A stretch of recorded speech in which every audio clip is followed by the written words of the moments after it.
It is a little after 11:30 a.m., and I'd like to call to order the teleconference meeting of the Finance-Auditing Committee of Thursday, June 24th, 2021. And before we begin, please note this meeting is being recorded. And Madam Secretary, can you please call the roll? All right, give me 1 second. I'm going to pull my roll call for a sec. Okay, starting with Director Cochran. Here. Present. Director Grosball. Absent. Director Maston. Hi, here. Here. Director Stephanie. Sorry. Absent. Director Tiria. Here. Thank you. Vice Chair Fredericks. Here. Chair Rabbit. Here. President Parr. President Parr, are you still with us? Okay, she's not returned to us. So also on the line, we have Director Hill, Director Snyder, and Director Hernandez. Is there anyone else on the line? Okay, then we have a quorum, but we are not a committee of the whole at this time. Okay, great. Thank you very much. I want to remind everyone once again to mute their phones until after staff's presentations, and remember to unmute when we open up for director's discussion. And after staff's presentation, I'll be asking for any questions, comments, or concerns on the item. If there are any, we'll call on you accordingly. After the discussion, we will ask for any public comment before moving on. Pages of the meeting packet are numbered on the bottom right-hand corner for ease of following along. Madam Secretary, please introduce that first item. Thank you, Chair Rabbit. Item number 3 is the ratification of previous actions by the Auditor and Controller, and that packet is in entirety of you and begins on page 5. Leslie Murphy has sits so patiently on her line waiting to provide a report, which begins on page 9. And Ms. Murphy, go start your report. Good morning, everyone. Good morning. We will go ahead and get started. As usual, we'll start on page 10 of your agenda packet. And we'll start with an update to the U.S. Treasury yield curve. I know this is something that we always spend a fair amount of time on each month, but I do think it's important because what's happening with the Treasury yield curve really impacts and dictates the district's permissible investment universe. So focusing in on the table on the bottom right-hand section of this page, we can see that the yield curve generally remained positively sloped. Similar story as last month. After steepening significantly in March, the yield curve flattened just a hair in April and a little bit more in May, but in general, yields were largely range bound. Now, the biggest driver of changes in fixed income yields lately has been the Federal Reserve. The Federal Reserve has recently communicated to the markets that they will be calm and are not looking to preemptively raise rates on inflationary fears.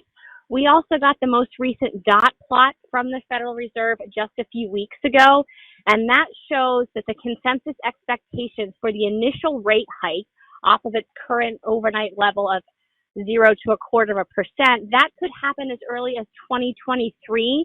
So that's slightly earlier than last quarter's expectations of an increase in rates to commence in 2024, but not a significant change in policy. Thus, yields have remained largely range bound. Now, for fixed income investors like the district, the good news for you is that we are still looking at a positively sloped yield curve, meaning that there is some value in purchasing 3-, 4-, and 5-year obligations. And your portfolio manager, Michael Verano, and his team have been carefully monitoring the markets and have been able to purchase about $7 million worth of new high-quality 3- and 4-year corporate notes during the month of May. Now, we've next included some slides on GDP, retail sales, and the labor market. But what I wanted to focus on today is a big section of the overall economy, both nationwide and locally, that we haven't talked about lately, but that's certainly been dominating the headlines, and that is the housing market.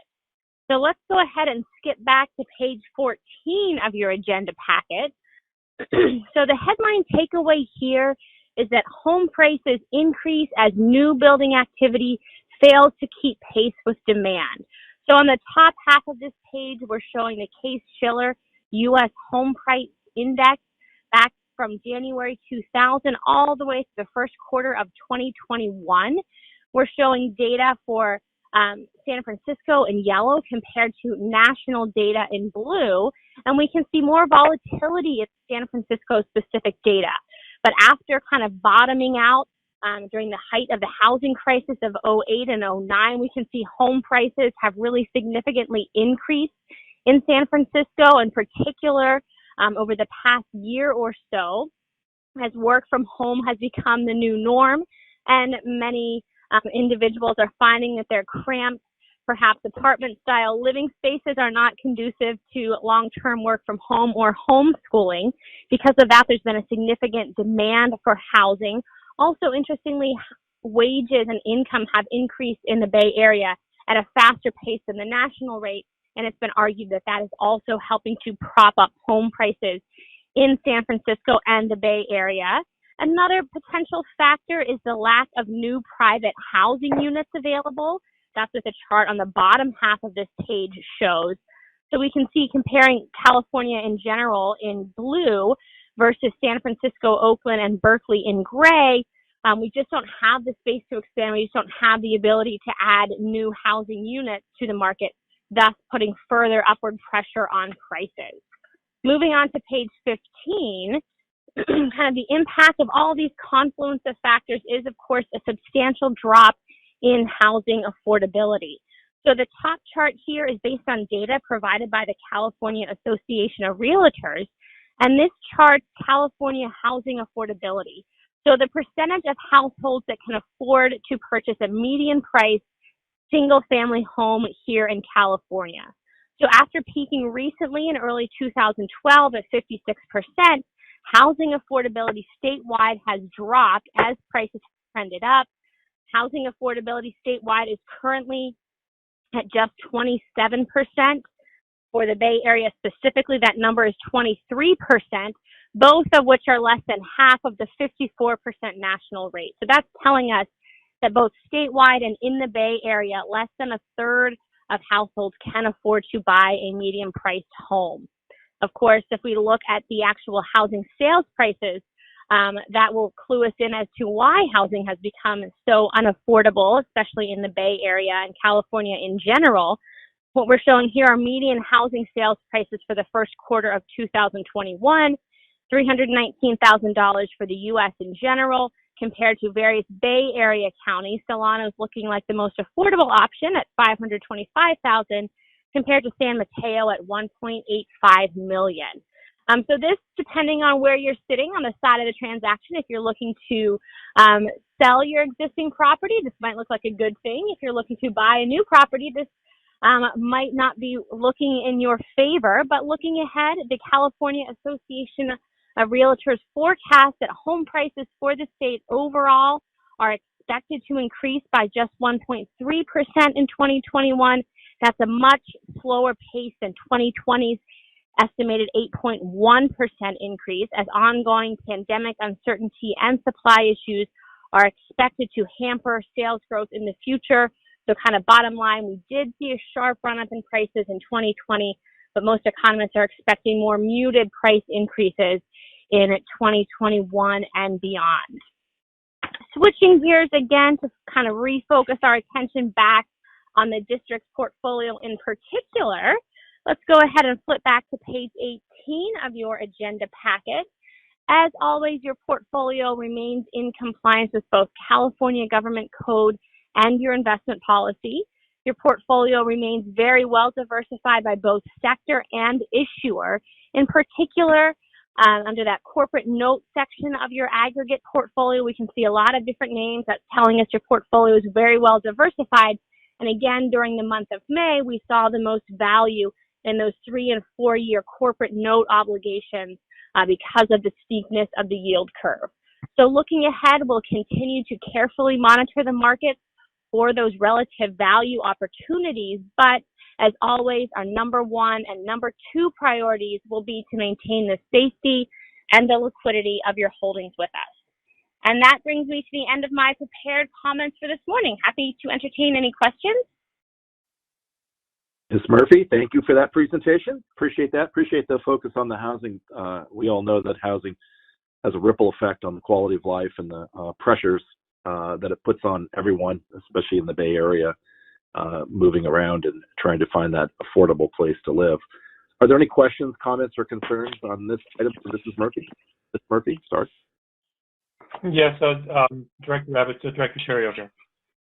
Please, go ahead. Yeah, Ms. Murphy, once in a while you throw in a chart that baffles me.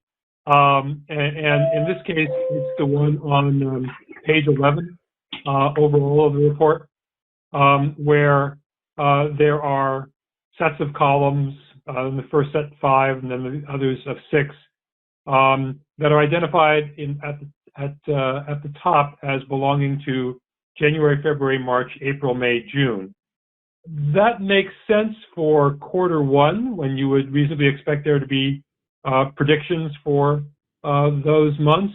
It makes sense somewhat for quarter 2, although I would think that some of them at that point had moved into the realm of reporting rather than prediction. I don't understand why we're predicting in a quarter we haven't even arrived at yet, things that have already happened in quarter 3 for January, February, March, April, May, or June, and even less so for quarter 4, and why those predictions would differ from the predictions in quarter 2. Yeah, that's a good question. Yes, absolutely. That's a good question. And I appreciate you asking this. This is a chart. It took me a minute or two, or admittedly a bit longer, to kind of digest what the takeaway here is. But basically, this is based on a Bloomberg survey of economists. So every month, Bloomberg goes out to a set number of economists from some of the big financial and investment firms and says, where do you think GDP is going to come in for the first quarter, second quarter, third quarter, and fourth quarter of the calendar year? So back in January, the results of that survey are kind of summarized in gray. So those are dated numbers now. Those are predictions that were given in January. The blue numbers represent predictions that were given in February. The orange represents predictions given in March, and so on. So we can see kind of the trend in general is that economists have become more optimistic with a passage of months. That's kind of one takeaway. Secondarily, you can see in looking at the first quarter, the official number that was released just a few months ago is coming in at 6.4%. That's the second estimate.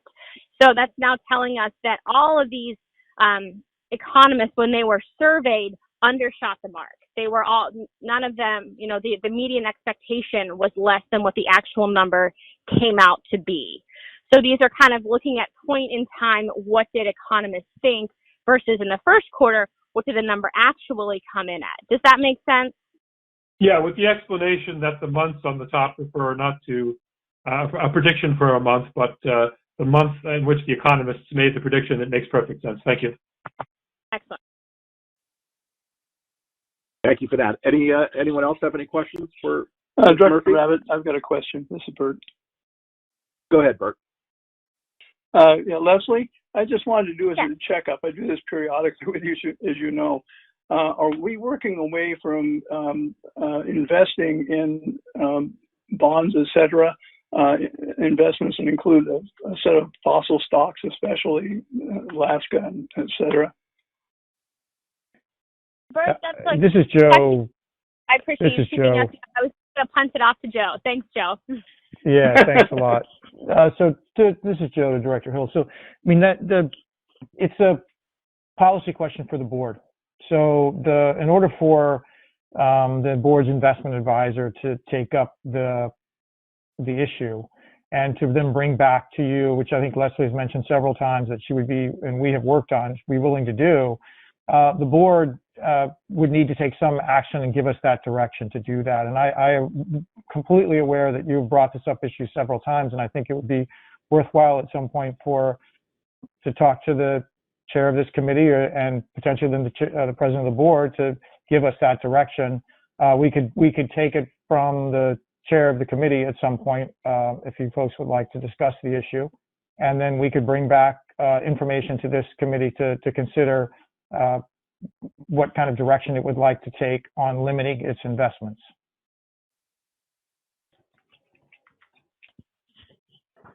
Well, thank you. I'm not a member of this committee, but I would certainly like to hear a study. I would be interested in that. Thank you. Thank you, Bert. Thank you, Joe. Anyone else have any questions?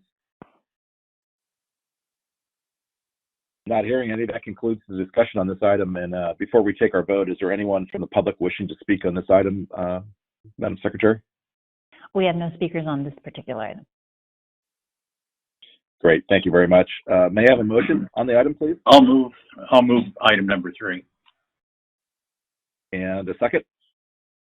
Second. And can we please get a roll call, please? This is item number 3. Thank you. Thank you. We have a first from Director Cochran and a second from Director Theriault. We are actually going to only be voting with the committee members since we're not a committee of the whole, starting with Director Cochran. Yes. Thank you. Director Grosboll. Absent. Director Maston. Aye. Aye. Director Stephanie. Absent. Director Theriault. Yes. Yes.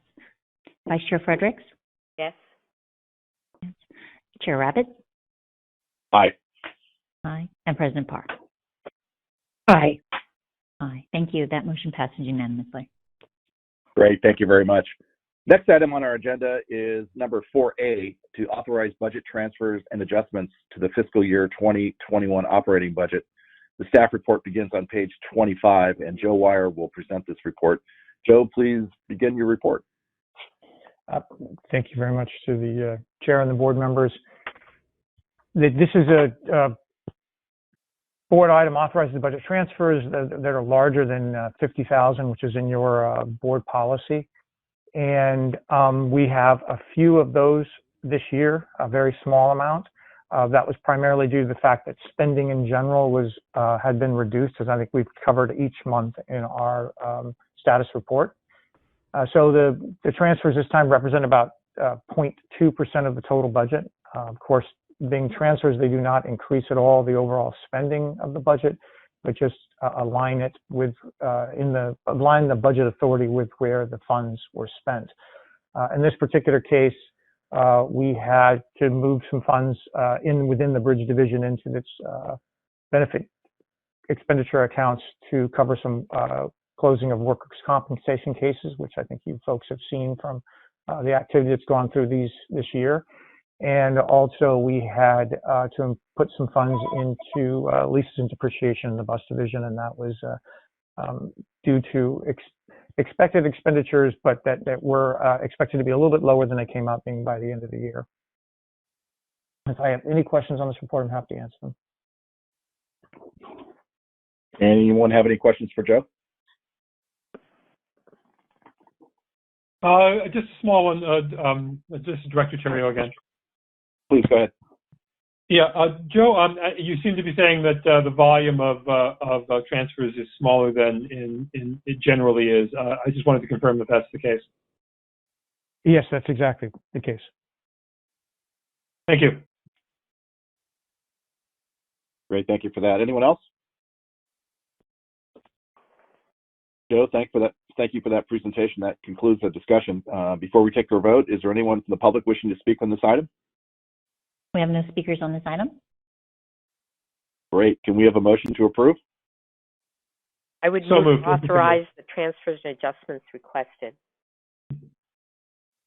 And I heard a second from Director Theriault, I believe. So thank you for that. No. And Madam, well, I'm sorry, was it Bert? No, this is Director Theriault saying that'll work. Yes. Thank you. Madam Secretary, could you please call the roll? Thank you. We're voting on item number 4A and starting with Director Cochran. Yes. Yes. Director Grosboll. Absent. Director Maston. Aye. Aye. Director Stephanie. Absent. Director Theriault. Yes. Yes. Vice Chair Fredericks. Yes. Chair Rabbit. Aye.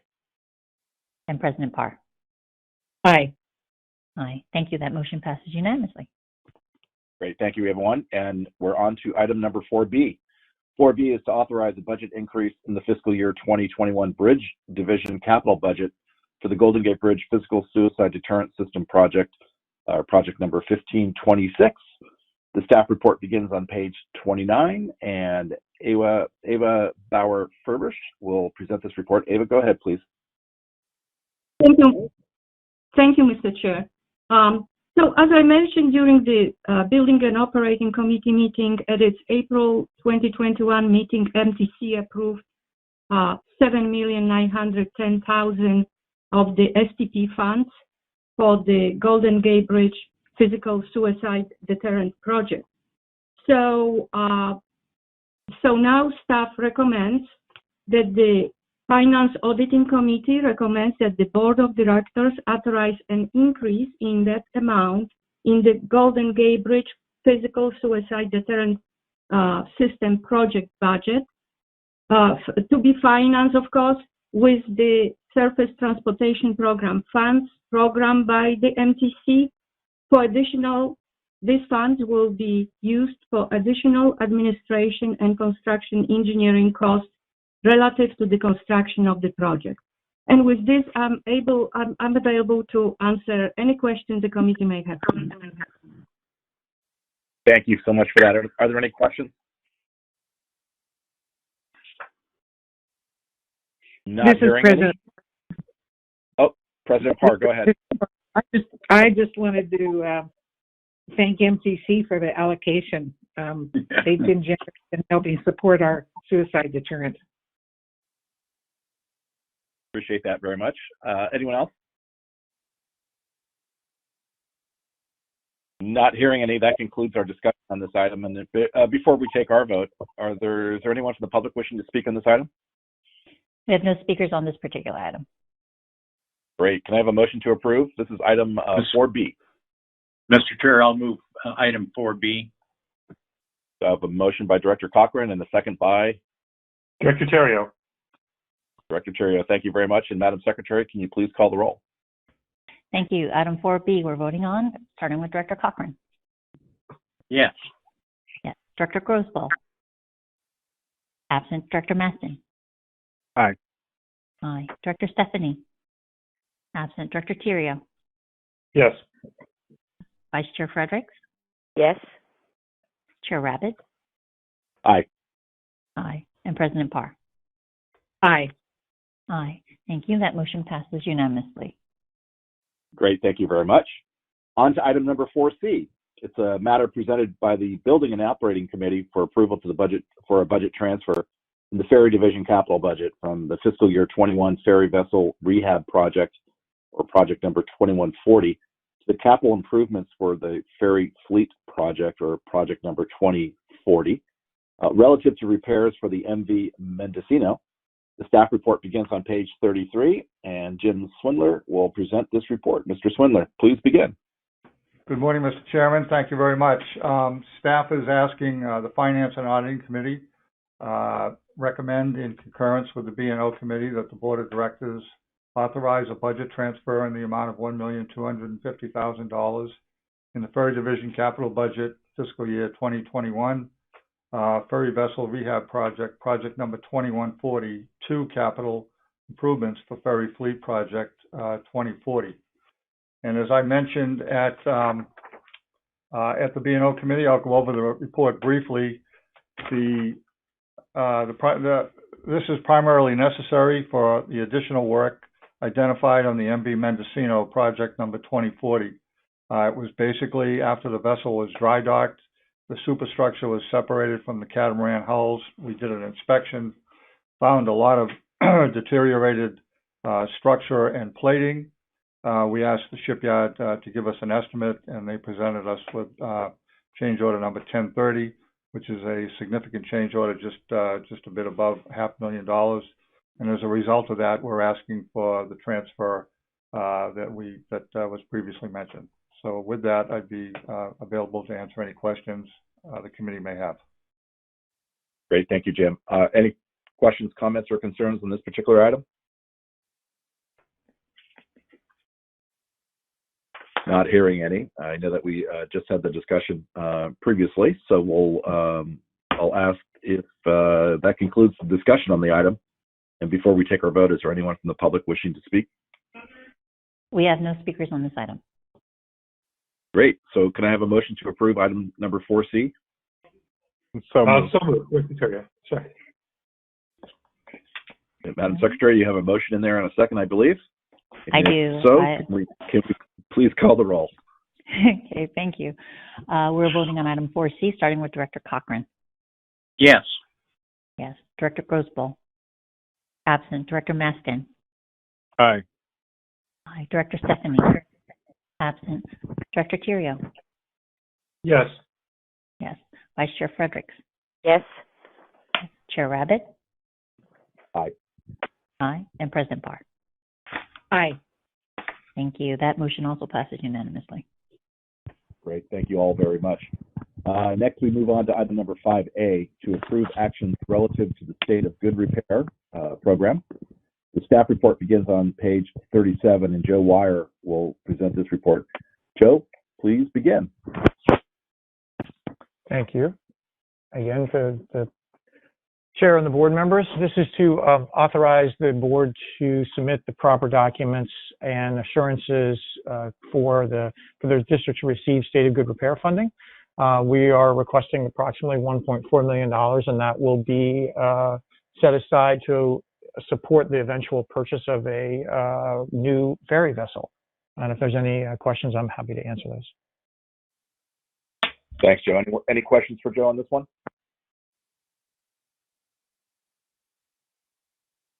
Not hearing any. I think we're all good with accepting more money there. Thanks for the presentation, Joe. That concludes discussion. Before we take our vote, is there anyone from the public wishing to speak on this item? Thank you. I believe there is one speaker on this item, so I'm going to have to put the board on hold for a second to make sure he's still on the line. So if you could give me 1 second. No problem. All right, hang on.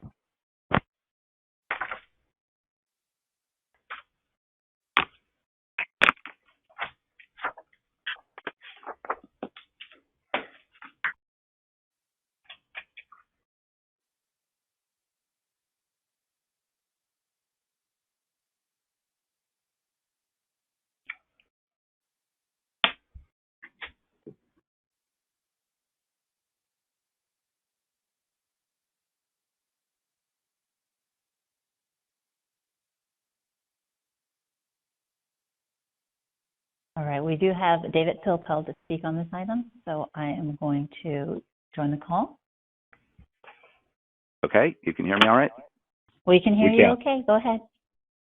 Great, thank you. David Pilpel again. So on this item 5A, State of Good Repair program funding, I was wondering if any other district projects or programs are eligible for SGR program funding, but then when I went back and read the staff report, it looks like it's only $105 million across the state, so that doesn't actually go that far. So even if there are more district projects and programs eligible, I assume that the district would not get that much out of this probably very competitive program. But State of Good Repair is important to all agencies, and the district has a number of assets that it might well apply to. I'm also thinking longer term that as gas tax revenues or fuel tax revenues generally probably flatten and decrease over time with the move to electric vehicles, that vehicle registration fees and some kind of vehicle miles traveled or VMT fee or assessment, which may well replace or supplement fuel tax revenues, those may increase, and the extent to which this kind of program is set aside within vehicle registration fees, the transit agencies may be eligible for more funding for SGR type initiatives. So that's all to the good, and maybe if we can just bear that in mind as we look at the legislative program going forward, that these kinds of things, even if they start out as a relatively small dollar amount, could grow to be a more interesting area for grant funding. Thanks very much. Thank you, David. Appreciate that. Madam Secretary, anyone else from the public? That's it. That's it, and I'll bring it back to the board then and ask for a motion to approve item number 5A. Also move. All right. And a second? Mm-hmm. Madam Secretary, we're good with a motion and a second. Can you please call the roll? We are. Thank you. Voting on item 5A, starting with Director Cochran. Yes. Thank you. Director Grosboll. Absent. Director Maston. Aye. Aye. Director Stephanie. Absent. Director Tirio. Yes. Vice Chair Fredericks. Yes. Yes. Chair Rabbit. Aye. Aye. And President Barr. Aye. Aye. Thank you. That motion passes unanimously. Great. Thank you very much. We'll move on to item number 6, which is to approve ratification of the General Manager's emergency action for contract number 2021-F-027, Sausalito Ferry Terminal emergency float repair work, and authorize a budget increase in the Ferry Division capital budget relative to project number 1542, Service Life Extension Program for Larkspur, San Francisco, and Sausalito. The staff report begins on page 39, and Jim Swindler will also present this report. Mr. Swindler, go ahead. Thank you, Mr. Chairman. As you said, this report has 2 recommendations. First, to ratify the General Manager's emergency action to increase the contract amount for contract 2021 F-27 Sausalito Ferry Terminal emergency float repair work with Bay Ship and Yacht Company of Alameda, California, for a total contract amount not to exceed $2,300,000 for the Sausalito Ferry Terminal emergency float repair work. And secondly, to authorize a budget increase in the budget in the amount of $1,050,000 in the FY 2021 Ferry Division capital budget relative to Project 1542 for what we refer to as the Service Life Extension Program. And by way of background, in early March 2021, after a storm, the Sausalito float was found partially submerged as it had taken on a significant amount of water. The General Manager took an emergency action awarding a contract to effect immediate repairs so the float would provide reliable ferry service through 2024 while the new Sausalito Ferry Terminal is being constructed. The original estimate of the repairs, which included wasted plating and replacement of same, transport and reinstallation of the float, was $750,000. However, once dry docked and inspected, staff discovered additional plating in need of replacement, also broken mooring knees, wasted deck hatches, and failed coatings. At the Board of Directors meeting of May 21st, 2021, the Board of Directors ratified the General Manager's action to approve a contract increase in the amount of $550,000. As work progressed, further deterioration and additional repairs were identified, and the total revised estimate for the additional work, including new deck hatches, additional coatings, etc., turned out to be $2.3 million. So as not to delay completion of the work and get the float back in service to support the resumption of ferry service to and from Sausalito, the General Manager exercised emergency authority to increase the amount by $1 million. Board ratification is requested at the June 25th board meeting. The remaining work on the float is now complete, and the float has been reinstalled and ferry service was restored yesterday.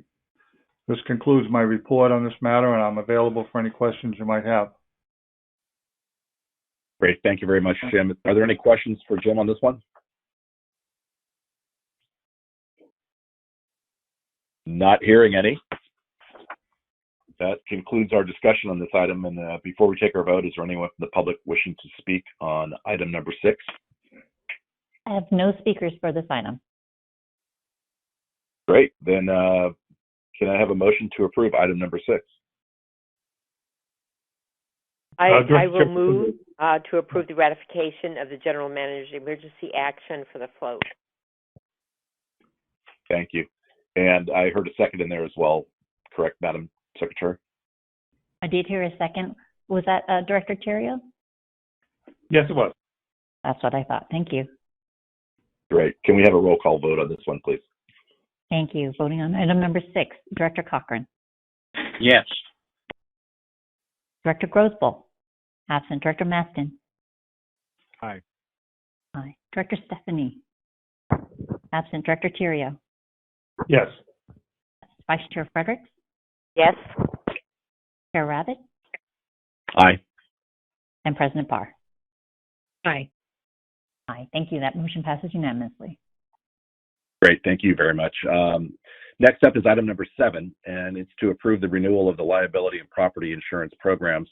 Staff report starts on page 43, and Joe Wire will present this report. I know there's been a lot of activity right up to the wire, pardon the pun, on this particular item. And Joe, can you give us a report, please? Yeah, thank you, Mr. Chair, and to the board members. And yes, I will be requesting, or at least recommending, the staff will be recommending to you to make a motion that's slightly different than the recommendation that we have provided to you in the staff report. And I will get to those details. But a little bit of background, this is the liability and property insurance program. Those are the 2 of the 3 major insurance programs we have, the Marine being the other one which the board approves back in February. These programs end at the end of this month and then begin at the beginning of next month for a 12-month period. The insurance industry works sort of up to the last minute, especially when things are difficult. And our board meeting, of course, doesn't come on the 30th of June. Today's the 24th, tomorrow's the 25th, so there's some more working days. So we're going to take advantage of that in this difficult renewal by asking you to delegate some authority to the general manager to approve one of the lines. And that's the recommendation that we're going to ask to change a little bit as we get into this. It's been a very, very difficult year. Losses in the nation have been significant. That has that has given the insurance companies opportunity to leave and not provide insurance in certain areas. And that has affected the district directly. When you have less carriers, there's less competition. Less competition means higher pricing. And that's what we're seeing across a number of these different areas. In fact, this is definitely one of the worst, definitely the worst renewal I've seen in the years that I've been working with the district as far as price increases and coverage changes. So let's take a look, and we'll start with the most expensive one and the most difficult one, and that's down on page 45. It's the excess liability insurance. Starts in the middle of the page, and this one essentially for the district, the most largest liability that keeps coming into play is to do with the fact that we run a fleet of buses that are traveling around very heavily used roadways, and of course therefore get into accidents with either other vehicles or pedestrians. And that seems to be the one that the insurance companies are most nervous about, and the ones, of course, that we've had incidents over the last decade that have been very expensive to them, the insurance companies, and to us as an organization. And that is, they've come home to roost with fewer carriers wanting to participate with us in this program, and therefore much higher prices.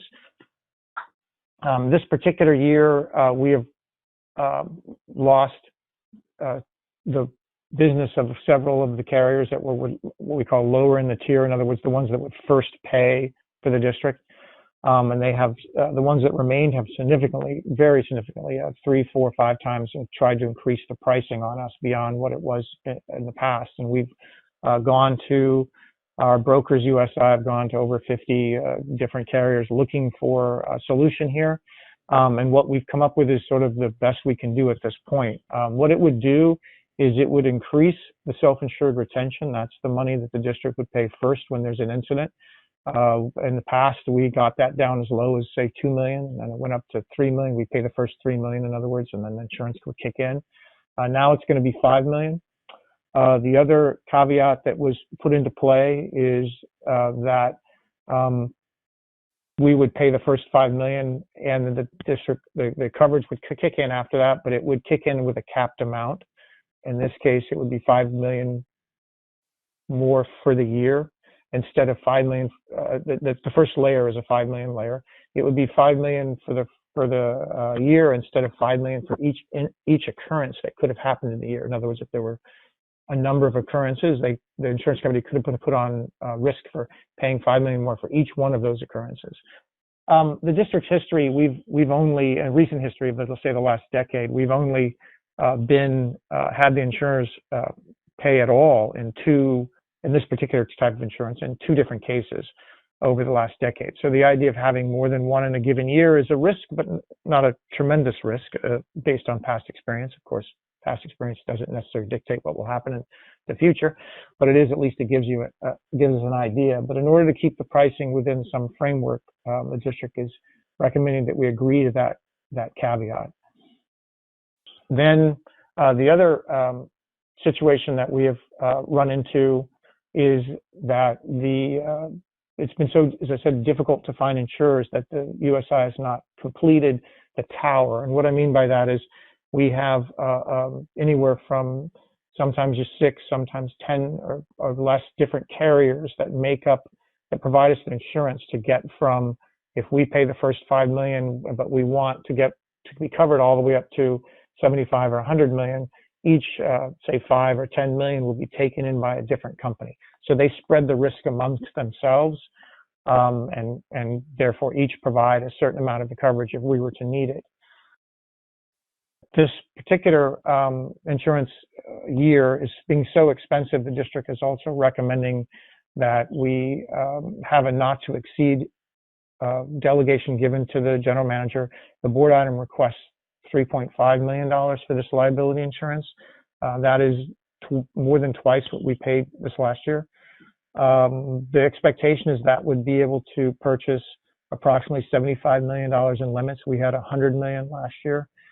We've just learned as of late yesterday that we don't think $3.5 million would get us the $75 million. So we're going to ask you to amend this recommendation by adding another $200,000 to make it a $3.7 million delegation to the general manager on this particular insurance line.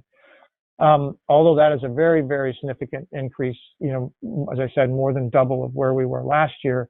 If you look at the information on page 46, you can see back after the .com bust, insurance got very expensive, and in today's dollars, we paid close to $2.3 million for some very similar coverage. So it's more than that, but not dramatically, substantially more, but not to the same increase. And you can see from that chart that it has varied quite a bit, and we would expect or hope these rates would fall as the insurance company settles down, insurance companies themselves settle down, and more come back into the marketplace. Then moving on to other insurance lines, this report also requests that you renew the excess workers' compensation. That was similar this year, but it was still a very significant increase of over 11%. Public officials and employment practices also line was a significant increase of 12%. That one the district has used recently, so that caused some of the interest in increasing our rates. And then the final one is a topic that we, in this particular one, I wanted to mention. All are listed in detail in the report, but I wanted to mention for you all and draw your attention to is cyber liability. As I know you're aware of, and we talked earlier in an earlier B&O meeting, this is a very sensitive subject, and a number of public agencies across the United States have been hit with cyber attacks. And of course, if any of those were insured, or even if they weren't, that has gotten the attention of the insurance industry, and they have therefore increased their rates, not surprisingly. In our particular case, they increased their rates so much they also withdrew some of the folks we were working with, and have withdrew their ability even to provide insurance beyond a certain amount. They wanted to limit their risk in this area.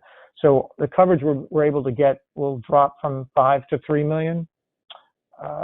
And it will also drop even further in ransomware attacks down to 2 million, and then down to 1 million in social engineering. And social engineering is where they get a district employee to make a mistake and money leaves the agency in some form when it's not supposed to.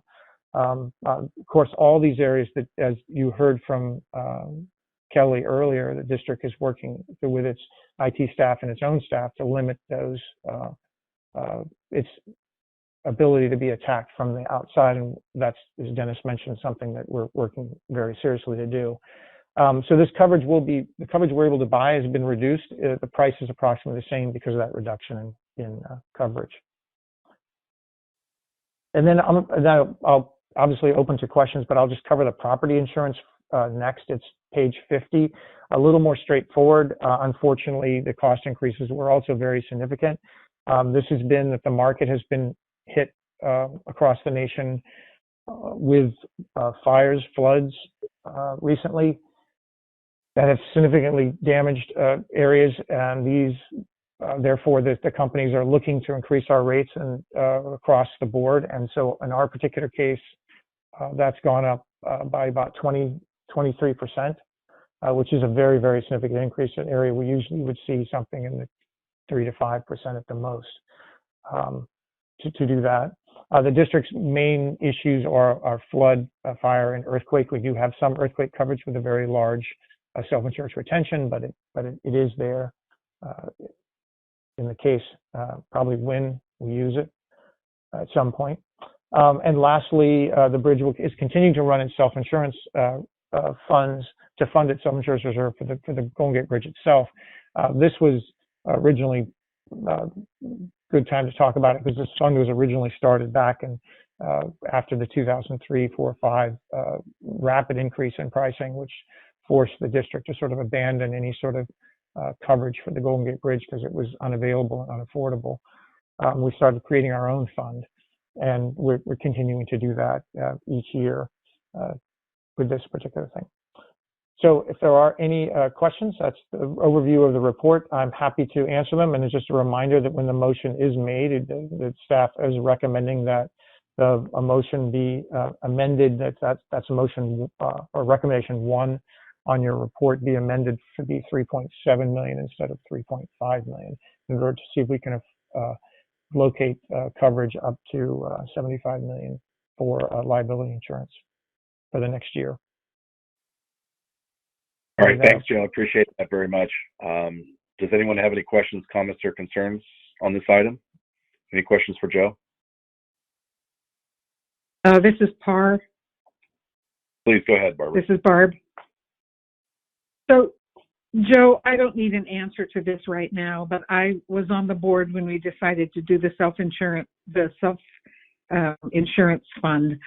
Are we at a point where we need to look at some of those other areas that we buy insurance and see if it would be prudent for us to establish our own insurance funds in any of those? And I can't answer that, and we haven't talked ahead of time, but that might be something that you could come back to us, at a future date. It sounds like once we do this, we have approximately a year to rethink it.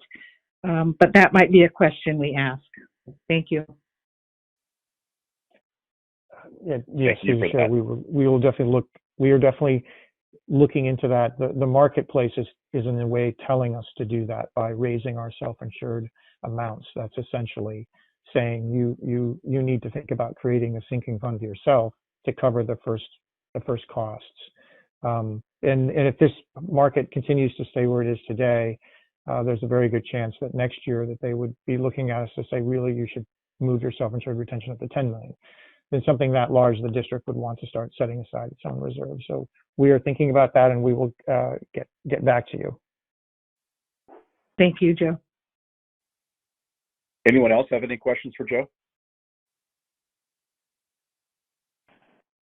Not hearing any. I just want to say again, thank you for all the work. This seems to be a phenomenon across the board in terms of the insurance world, and it's unfortunate it's going to cost us a little extra, and the coverage is going to be a little less. But appreciate all the work, and as we go forward, being again nimble to adjust as needed to make sure that the district is properly insured. So with that, it concludes the discussion on the item. Is there anyone from the public wishing to speak on this item? We have no speakers for this item. Great, and we'll bring it back. And again, the motion to approve this item is with the addition of the $200,000 piece that Joe had mentioned. And with that, can I get a motion to approve item number 7? Mr. Chair, I'll make that motion to approve with the additional $200,000. Thank you, Director Cochran. And there was a second there? Yes, Madam Secretary, did you get that? Yes, Thank is you, that Director Maston? Yes. Yep, perfect. And with that, we'll go ahead and do a roll call vote. Thank you. We're voting on item number 7, starting with Director Cochran. Yes. Yes. Director Grosboll. Absent. Director Maston. Yes. Yes. Director Stephanie. Absent. Director Tirio. Yes. Vice Chair Fredericks. Yes. Chair Rabbit.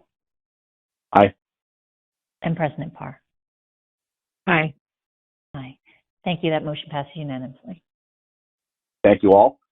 Next on the agenda is item number 8, which is the annual review of the district's 457B, deferred compensation, and 401A, defined contribution programs. The staff report is on page 53, and Joe is here again to provide us a report. Joe?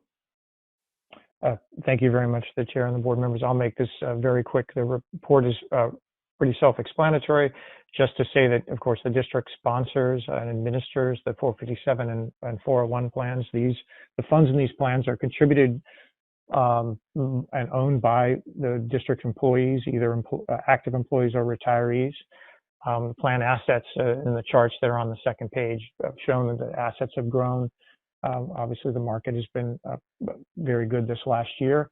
But the importance of the district, the number of plan participants has remained steady and grown a little in both the 401k and the 457 plans, the 401a and the 457 plans. And then pricing has been kept very low, which is one of the things that the district focuses on, both fund performance, of course, and on, which is discussed in the report, and on prices that the district employees have to pay. They do cover all the costs of the administration of these particular plans through their pricing, and this last year it was 0.28%, so 28 basis points was the pricing of these plans, which is considered low or low to very low in the marketplace, depending on the type of plans that people can invest in. So I'm happy to answer any questions on these plans if they come up. Thanks, Joe. Appreciate that. Any questions for Joe?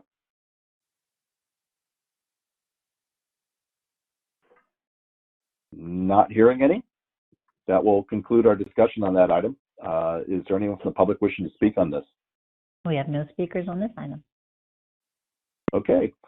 I believe no action is required for that item. We'll move on then to item number 9, which is the status report on the fiscal year 2021 budget. A brief staff report that includes charts is found on page 65. And Joe, go ahead with your report, please. Yes, thank you very much. As mentioned, Chairman of the board members, this is a status report. I don't have a lot to say this time. It has been updated through the chart that's on page, the table is on page 67, and the following graphs that have the stack bar charts have been updated through the month of May. They show that although we've discussed there's a little uptick in the amount of traffic and ridership we've had, it's been relatively minor, and it's still a little bit below what we were projecting and hoped to have projected. The report, of course, shows that we have a balanced budget with the arrival of the CRISA funding, tranche 1 and 2 have both arrived, and that those that we expect to be able to carry over approximately 25 million of those funds into the next fiscal year, which we'll discuss in the next item. Any questions? I have to answer it. Great, thanks, Joe. Any questions for Joe? Director Chair, just a brief comment, and to note that the 77% actual rate in May for traffic is particularly encouraging. Thank you. Agreed, and thank you for that. Anyone else? Okay, that concludes the discussion on that item. Is there anyone from the public wishing to speak on this item? We do. We have a speaker for this one. We have Mr. Pilpole in 1 second once I have him join the call. Great. All right, David, are you still there? I think so. Can you hear me okay? We can hear you fine. Go ahead. Great, thank you. So on item 9, the budget status report, once again, great work keeping the budget on track and in balance. I was going to ask how much of the second tranche of the CRISA funds are carried over, but I found the answer. It's about 25.5 million. It's the difference between the second and the first column on line 14 of page 67. I would also note that although you've distilled the entire district operating budget situation to one page on the page 67 report, that literally represents all the day-to-day work of the general manager and the officers and the department heads and managers in the district to keep things under control. And I can only barely imagine what Dennis and Joe and Jennifer and Kelly and the rest of the gang have to go through to keep all this under control. It's a serious day-to-day endeavor, and I just wanted to once again point that out and thank them for their continued good work on behalf of the public. That's all I have on item 9. Thanks. Thank you, David. Any other public there, Madam Secretary? No, that's it. That's all we have. I just want to say thank you to David for that comment, and I think the entire board concurs. Incredible amount of work going on in this very still strange times that we are in, especially financially. So I'm very appreciative of all the great work. That concludes discussion on this item. So we'll move on then to item number 10, to approve the proposed fiscal year 2021-22 operating and capital budget. The staff report is on page 75, and I hope everyone had the opportunity to go through their copy of the proposed budget book, which was initially presented at last month's meeting, and contact staff with any questions. And Joe, it's back to you. Thank you very much, Chair, and to the board members. Yes, as I said, if there are any questions, we can take them at this time. I, of course, not going to go over the proposed budget again. The proposed budget report, I'm just going to hit the highlight and then the recommended actions. So I think the important thing on page 76, we sort of give a snapshot of the budget, and it's, as we're all aware, it's 160 million in expenditures, or 160 million in revenues, and about 235 million in expenditures. So that's a $74 million shortfall. That I mentioned in the previous report, and was mentioned by the caller, we believe there'll be about $25 million in CRISA funding being moved over, so that solves about a third of that $74 million shortfall. And then that we're looking for the remainder of the funds. And the, of course, belief is working very diligently with the MTC that those additional funds will come through the ARPA funding, and that we should know about that this time next month. We should know how that works out. So that sort of sums up the operating side. And then the capital side, we're the budget would approve expenditure of approximately $48 million. 26 million of that would come through revenues through grant programs. The remainder would come out of the district reserves, about $22 million, and that's the expectation that we would spend that money from reserves. Of course, if we're able to balance the operating budget, which is the goal every year, it produces a certain amount of revenue that flows into our capital reserves. So although we'd be spending 22 million, we would expect capital reserves to increase by approximately 12 million or 10 million at the end of this year, if all things work out as a balanced budget and the capital spending is as projected. Looking at the next page goes over the major assumptions, and I think those are worth just mentioning really quickly here, because of probably the questions that we receive the most is on those topics. And that's at the bottom of the page. It's in the COVID section of your budget book yourself, and it's just distilled from that. Bridge traffic is projected to grow to about 75%, and as I think was just pointed out by Director Terrio, it is slightly above that right now, which is excellent. And bridge operations, we are funding in this budget to run it basically at 100%, because you must maintain the bridge in order to use it, even if you only have 75% of the traffic on it. The bus division, we're projecting that the revenue, the levels of passengers throughout the year would grow from in the 20% range to getting up to 60% by the end of the year. That is ambitious, but it is something that we hope has happened with the reduction of and the wind down of the COVID restrictions, and that operations we'd be able to the budget would fund operations upwards of 75% by the end of the fiscal year. And that would be based on, of course, as mentioned repeatedly this morning, on customer demand. And then ferry division the same way. That ferry division, the expectation is that passenger levels would increase to approximately 50% of the pre-COVID levels by the end of the fiscal year, and that operations could grow up to 65% in the funding in this budget, again based on customer demand. And the reality is these projections will not come to pass exactly as they are written here. The board will be kept informed every month through the status report that we have, plus through items that would come to the Transportation Committee, especially on the change in traffic and service levels in both bus and ferry division.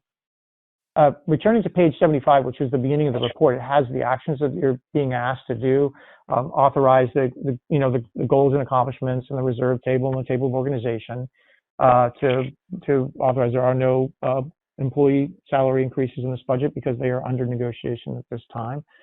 Authorize the capital contribution of approximately $21 million based on the projections that we produced several years ago, prior to COVID. And it also authorizes that the board would approve any actions that occurred up to June 30th would be able to be included in the new budget. That's just to close out this particular fiscal year. That we'd be able to carry over any incomplete projects in the capital budget. That the board would authorize the transfer of projects on the capital list that we discussed last month into the capital budget if the district staff are able to be able to find the time to implement those projects. And finally, that we'd be able to implement budget transfers necessary to comply with the board's budget policy. With that, I'm happy to take any questions on this item. Thanks, Joe. Appreciate that. Thank you once again for all the work and for keeping us updated each and every meeting. I'll look to my colleagues to see if there's any questions, comments, or concerns. Director Terrio. Director Hernandez. Sorry, go ahead. I think I heard Director Terrio first and then Director Hernandez. Thank you. I just, as we move along with this, I want to point out that it's important to consider this a living document, far more susceptible to uncertainty than in most years, but comparably to last year's, and that as certainties develop in the course of the year, I expect we'll revisit this from time to time. And thank you, Joe, for this. Thank you, Director Hernandez. Thank you, Mr. Chair. I had a question relative to the fact that there are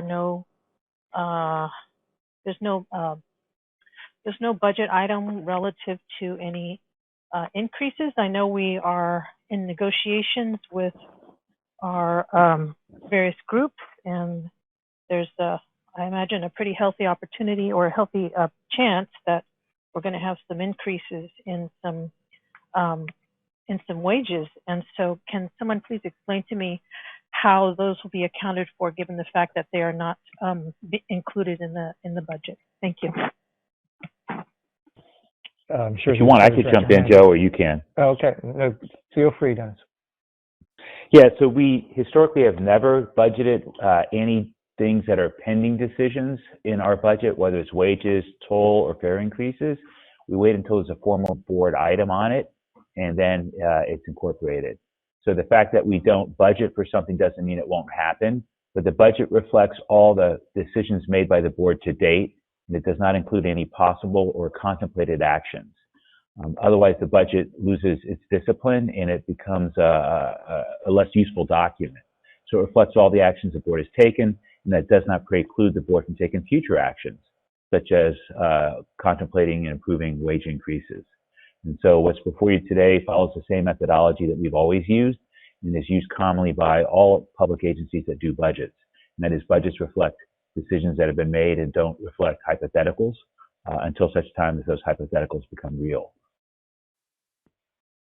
So then a follow-up question then is, where do those monies come from if the board decides to, or if the board agrees to increase wages for the different groups? The same answer that we have every time we go through this process.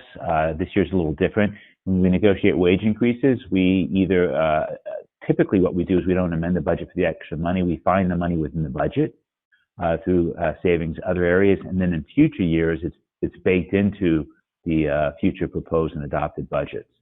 But generally for the current fiscal year, we find money within the budget to cover the increases. And if necessary, at the end of the year, we have the board amend the budget to add monies, but generally we don't do that until the end of the year because generally some things cost more, some things cost less, and we try to strike a balance and achieve that during the course of the year. So what are some of the areas that we would be looking at when you say we find the money somewhere in the budget? What are areas that we're looking at to cut in order to accommodate any negotiated salary increases, wage increases? It's not an area to cut. It's just that the budget reflects the policy decisions made by the board, and then we implement those, but sometimes we don't spend all the monies. The last couple of years before the pandemic, we spent a little bit less than what was adopted by the board, for a variety of reasons. The reasons change year to year. Sometimes the actual expenditures are less than the budget expenditures because of vacancies. Sometimes it's because fuel costs less. Sometimes it's because our commercial paper program does better than we anticipate. So every year is a little bit different, but the budget is, it's a guide, and we don't look to cut things per se, but we look to manage expenses during the year so that we don't exceed the amount budgeted by the board. And if we do, we come back and ask the board to, near the end of the fiscal year, to increase the adopted budget for that year, funding things if necessary from outside grants or from reserves. Thank you, Dennis. I think I've voted against adopting budgets in the past based on the fact that there is no line item that accommodates any increases this year. Of course, we're in the middle of negotiations, and there very likely will be some increases. And there's just something that just doesn't sit well with me with that. And I understand that there are a number of different ways that we can accommodate those needs as they may arise relative to the conclusion of negotiations. But there's just something that just doesn't sit right with me about the fact that we are not prioritizing our employees and making those types of decisions and considerations in the budget, whether or not that's an area standard, as you say. Other districts are approach the situation that similarly it still doesn't. I still feel uncomfortable about that, and we'll be thinking about that again when the formal decision comes to the full board. Thank you. If I may, Mr. Chair, I would suggest and encourage you to approve the budget with the understanding that we are in negotiations. We contemplate that when the negotiations are done, there's likely to be wage increases, and that as we've always done in the past, we either find the money within the adopted budget or we amend the budget to fund those. But the adoption of a budget is in no ways an impediment from the district negotiating in good faith to treat their employees fairly. And in no way is the adopted budget used as a cudgel in negotiations to say that the adopted budget does not include it, because it never has, and we've always almost always have granted wage increases. And so I would just like to offer that, if that would help you feel comfortable approving the budget. Thank you, Dennis. Thank you, Mr. Chair. Thank you. Anyone else have any questions? Director Maston, I have a question. Please go ahead. Yeah, this relates to the transit fare increase that's mentioned on page 76. So have we considered that implementing the final year of the fare increase might reduce ridership or at least curb the enthusiasm for returning to public transit? Historically, we have found that our ridership is relatively inelastic to price. We did implement the Clipper Start program, a means-based fare discount program. We were one of the 4 pilot agencies in the Bay Area, and now it's been embraced by almost all the transit agencies for low-income transit riders. but generally we have not had a lot of elasticity. Generally, our ridership is driven by employment. And when the economy is thriving and people go to work, our ridership goes up. When the economy, and bridge traffic for that matter, when the economy goes down, we see a decline in ridership and driving associated with the economic activity. So when the board adopted the multi-year fare plan, it automatically sets it up for the next 5 years. We'll be monitoring ridership and reporting back to you monthly as things unfold, and if we think there's a need to adjust revenues, we will. So right now, though, we're waiting for downtown San Francisco to more fully reopen, and then we'll get a better snapshot of that. But historically, it has been relatively inelastic. Well, if we were able to postpone by, say, a year or so the fare increase, do we have any idea what that might mean financially? With the new numbers that we've got? Before the pandemic, I'll let Joe go.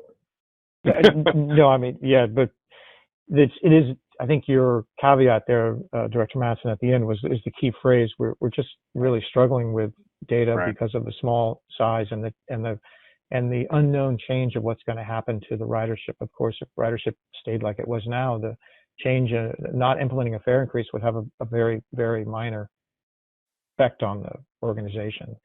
If it, were to go back to where it used to be in the ferry division, for example, not having a 3 or 4% increase, would run it hundreds of thousands of dollars we would not be bringing in. So it really varies. Mm-hmm. It's just very unpredictable right now. Well, I'm just thinking that. Sorry, go ahead. Go ahead, Joe. I think the wisdom of the board was, with these multi-year fare increase of smaller amounts over a number of years, was to, through thick and thin, was sort of keep up with the overall costs of what it costs the organization to provide the service. And so in boom years, we're still only putting up the price by a small amount. And then, of course, that means the counter of that is that, of course, in a year where things aren't as good, we're still putting up the price by a small amount. Overall, to expand upon that, if we don't raise our fees periodically and on a regular basis, then we don't have monies available to cover the increased costs of our employees. Our biggest expense as an organization is our employees. Our biggest source of revenues is tolls and then fares. And so if we disconnect those two, it creates some financial sustainability challenges. And so that, coupled with what Joe talked about, that a little increase every year is more palatable than no increases for 5 years, and then it sounds like a huge increase. But there is a lot of uncertainty, so I think the most important thing is that we report back to you on a monthly basis what's going on with ridership, that we talk to our customers and we understand what are the things that are affecting their decisions. Based on the polling or the survey data we saw earlier, it does appear that by December, the majority of our customers plan on coming back. So that was very encouraging, very good news. And while some of them raised the price issue, it was relatively de minimis.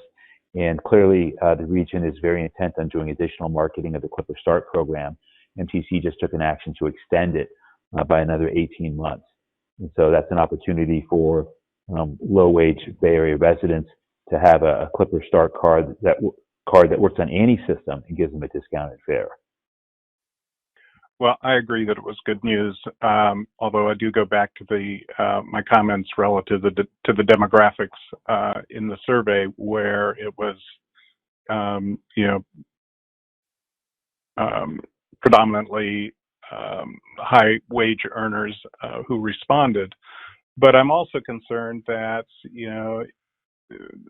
a fare increase, even a modest one, could actually reduce ridership levels, or at least not get as many riders back as we were hoping. Anyway, those are my comments. If it was possible to postpone it by 6 months or a year, it might be a good PR piece for us to use. So we're not raising our fares.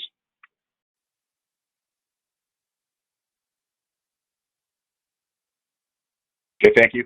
I appreciate that. Anyone else have any questions, comments, concerns? I'm sorry, was that someone? No, I think that was feedback. Okay. Dennis or Joe, just on that subject, do you know what the typical passenger, are they paying full freight, or what is our percentage of the Clipper Start program? I think, and quite frankly, being an MTC, I'm not sure if that's going to go away. It's not going to go away. I don't think politically there'll be pressure to impose or keep something into the. I know on Smart that the typical passenger does not pay anywhere near what the advertised fares are. I'm just not sure what we have at the district. For us, the demographics in in Dana's report for the survey of respondents mirrors our transit ridership. We are not your typical transit agency. The typical transit agency carries primarily low-income customers, carry school children, seniors, and people that don't have access to cars. That represents about a third of our bus ridership, but the other 2/3 of our bus ridership and the vast majority of our ferry customers are who people in the transit industry refer to as choice riders. We call them customers, but we are unique in that those income levels you saw in the survey match our daily ridership before the pandemic. And so the vast majority of our customers can afford a 3% or a 4% increase because, as you saw, a significant number of them make a lot of money, and those that are on the lower end of the spectrum do have access to discounted fares. The majority of our commute customers pay the full fare.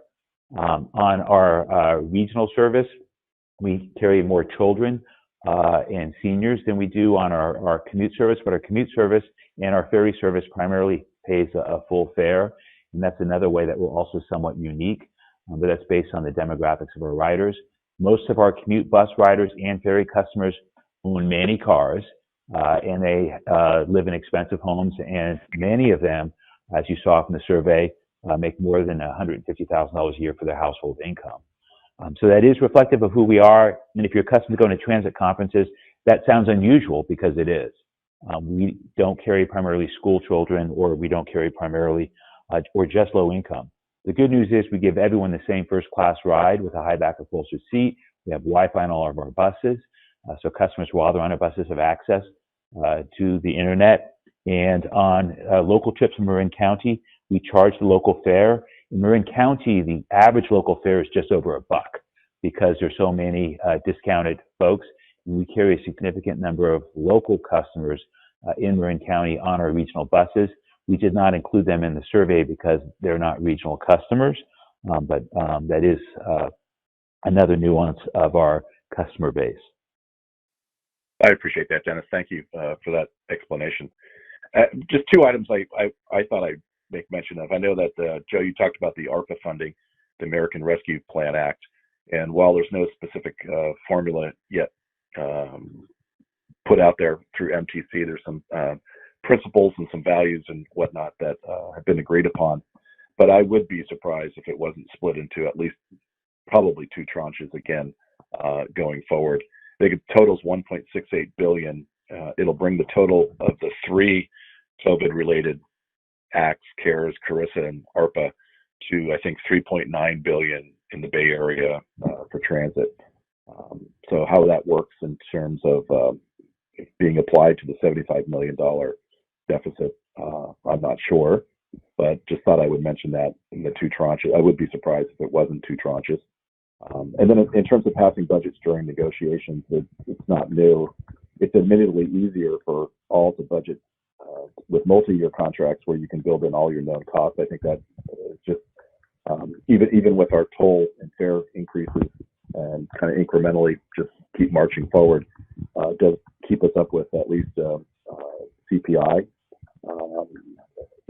But even then, the first year with contracts is difficult because usually, quite frankly, revenue growth doesn't always match the expenditures, especially when you put them in that first year budget. But fund balance is where one would look, and so I do appreciate that going forward. And we'll just have to, as Director Theriault said, it's a living document that will have to be nimble, especially in this day and age, in the middle of or as we come out of a pandemic. So I do appreciate that. If there's no more questions comments or concerns on this particular item, I'll ask if there's anyone from the public wishing to speak.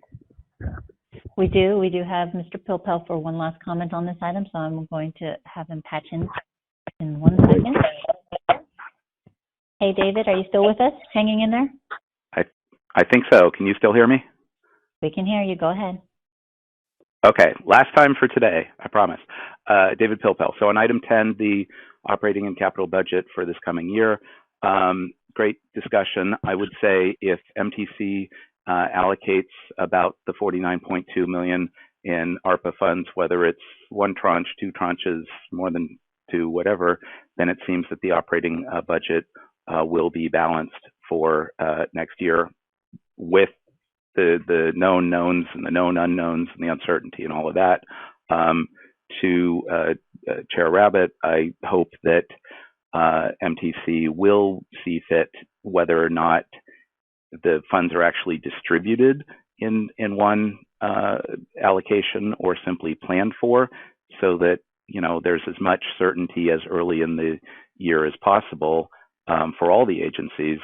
That would seem to be a lot more important than planning for a second BART tube or a BART extension to Manteca or whatever.